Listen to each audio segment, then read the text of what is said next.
राधे राधे प्रिय भक्तों, आप सभी भक्तों को कामिका एकादशी की बहुत बहुत शुभकामनाएं। भगवान श्री हरि की कृपा आपके परिवार पर सदा सर्वदा बनी रहे। कामिका एकादशी कहते हैं जो फल गंगा, काशी, नैमिषारण्य और पुष्कर स्नान से मिलता है वह विष्णु भगवान के पूजन से मिलता है। जो फल सूर्य व चंद्र ग्रहण पर कुरुक्षेत्र और काशी में स्नान करने से, समुद्र वन सहित पृथ्वी दान करने से, सिंह राशि के बृहस्पति में, गोदावरी और गंडकी नदी में स्नान से प्राप्त होता है, वो भगवान विष्णु के पूजन से मिलता है। जो मनुष्य श्रावण में भगवान का पूजन करते हैं उनसे देवता, गंधर्व और सूर्य आदि सब पूजित हो जाते हैं। अतः पापों से डरने वाले मनुष्यों को कामिका एकादशी का व्रत और विष्णु भगवान का पूजन अवश्य ही करना चाहिए। पाप रूपी कीचड़ में फंसे हुए और संसार रूपी समुद्र में डूबे हुए मनुष्यों के लिए इस एकादशी का व्रत और भगवान विष्णु का पूजन अत्यंत ही आवश्यक है। इससे बढ़कर पापों के नाश का कोई उपाय नहीं है। तो भक्तों, चलिए आज हम इस पुण्यदायी कामिका एकादशी की व्रत कथा सुनते हैं और इसका लाभ उठाते हैं, इसके पुण्य के भागी बनते हैं। तो इस कथा को अवश्य ही पूरा सुनिएगा और इसको अधूरा बिल्कुल भी मत छोड़िएगा। पौराणिक काल में एक दिन धर्मराज युधिष्ठिर ने श्री कृष्ण के समक्ष कामिका एकादशी के महात्म्य को विस्तार पूर्वक सुनाने का आग्रह किया। धर्मराज युधिष्ठिर ने श्री कृष्ण से कहा कि हे प्रभु, मैंने आषाढ़ माह के शुक्ल पक्ष की देवशयनी एकादशी का महात्म्य तो सुन लिया। अब आप कृपा करके मुझे सावन मास में कृष्ण पक्ष में आने वाली कामिका एकादशी की कथा विस्तार पूर्वक सुनाइए। तो युधिष्ठिर की इस बात को सुनकर भगवान श्री कृष्ण जी कहने लगे, एक बार इस एकादशी की पावन कथा को ब्रह्मा जी ने लोकहित के लिए नारद जी से कहा था। एक समय नारद जी ने कहा, हे पितामह, आज मेरी श्रावण के कृष्ण पक्ष की एकादशी की कथा सुनने की इच्छा है, अतः आप इस एकादशी की व्रत कथा विधान सहित सुनाइए। नारद जी की इच्छा को सुनकर ब्रह्मा जी ने कहा, हे नारद जी, आपका प्रस्ताव अत्यंत सुंदर है। मैं आपको ये कथा सुनाता हूँ, आप बहुत ध्यान पूर्वक इसका श्रवण कीजिए। श्रावण मास की कृष्ण पक्ष की एकादशी का नाम कामिका है। कामिका एकादशी के उपवास में शंख चक्र गदाधारी भगवान विष्णु का पूजन किया जाता है। जो मनुष्य इस एकादशी पर धूप दीप नैवेद्य आदि से भगवान विष्णु की पूजा करते हैं उन्हें गंगा स्नान के फल से भी उत्तम फल की प्राप्ति होती है। सूर्य ग्रहण और चंद्र ग्रहण में केदार और कुरुक्षेत्र में स्नान करने से जिस पुण्य की प्राप्ति होती है वह पुण्य कामिका एकादशी के दिन भगवान विष्णु की भक्ति पूर्वक पूजा करने से प्राप्त हो जाती है।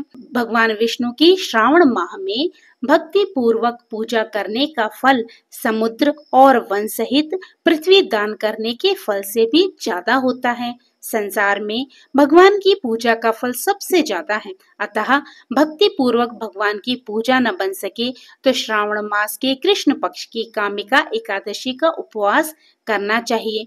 आभूषणों से युक्त बछड़ा सहित गोदान करने से जो फल प्राप्त होता है वह फल कामिका एकादशी के उपवास से मिल जाता है। इस व्रत को करने तथा श्री हरि की पूजा से गंधर्वों एवं नागों सहित सभी देवी देवताओं की पूजा हो जाती है।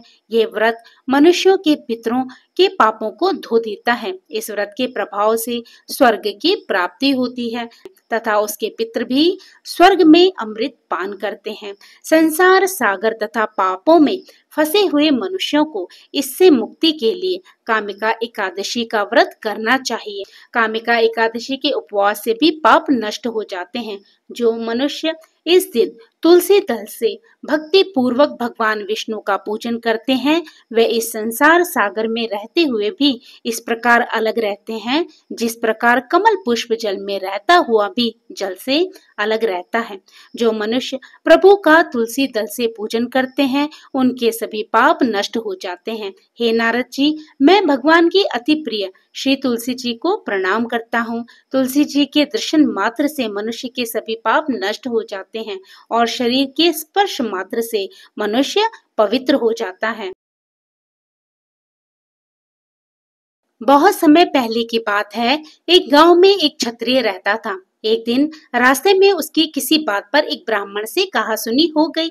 बात बढ़ी और क्षत्रिय ने आवेश में आकर ब्राह्मण को धक्का दे दिया। दुर्भाग्यवश ब्राह्मण गिरा और उसकी मृत्यु हो गई। घटना के कुछ ही समय बाद क्षत्रिय को अपने किए पर पछतावा हुआ।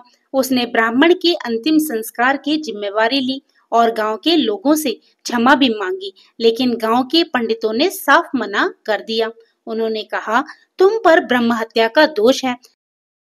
जब तक तुम इसका प्रायश्चित नहीं करते, हम कोई धार्मिक कार्य में शामिल नहीं होंगे। अब क्षत्रिय परेशान था। उसने बार बार विनती की कि उसे कोई उपाय बताया जाए जिससे वह इस पाप से मुक्त हो सके।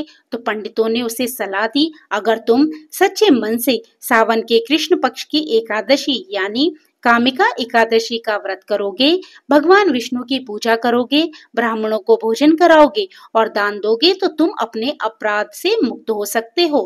क्षत्रिय ने बिना देर किए व्रत की तैयारी शुरू की। उसने पूरे नियमों के साथ उपवास रखा, भगवान विष्णु की पूजा की, तुलसी अर्पित की और रात भर जागरण किया। उसी रात उसे स्वप्न में भगवान विष्णु के दर्शन हुए। उन्होंने मुस्कुराकर कहा, तुमने सच्चे मन से प्रायश्चित किया है। तुम्हारे पुण्य कर्मों और भक्ति से मैं प्रसन्न हूँ। अब तुम ब्रह्म हत्या के पाप से मुक्त हो चुके हो। सुबह जब क्षत्रिय उठा, उसका मन शांत और हल्का था। गांव के लोग भी उसकी तपस्या से प्रभावित हुए और उसे फिर से स्वीकार कर लिया। कहा जाता है कि उसी दिन से कामिका एकादशी का व्रत विशेष पुण्यदायी माना जाता है।